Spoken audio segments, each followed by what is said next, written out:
To get started with the paper mache, you need to get the brown paper and tear it up into little pieces that are about the size of the palm of your hand. Once you have gathered a nice big pile of pieces of paper, now you are ready to paper mache. Let's put a little stilt underneath of our project. It might be a lid or a container. And then dip just your fingertips into the actual paper mache. Yes, you need to touch it.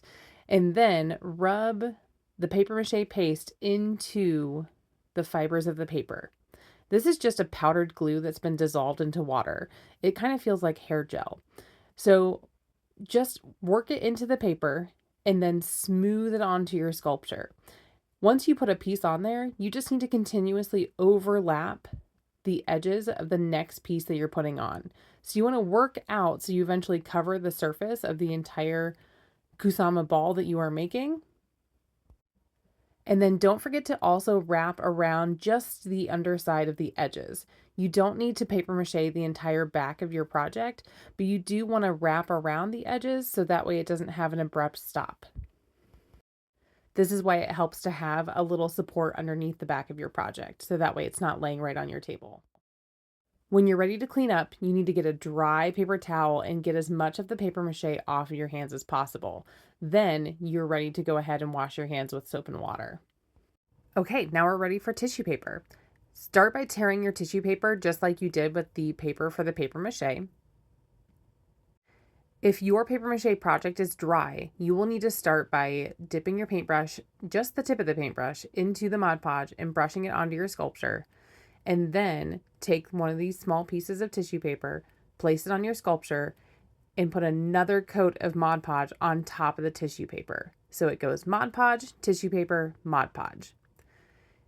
If your project is still wet with paper mache, then you can actually count that wet paper mache as your first layer of Mod Podge. So you do not have to wait for your project to completely dry to go ahead and start with the tissue paper. In this example, my project is wet with paper mache.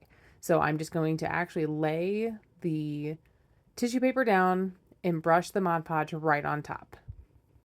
Just like with the paper mache step before this, I want to make sure that I am overlapping the edges of all of the pieces of tissue paper that I'm laying on my sculpture.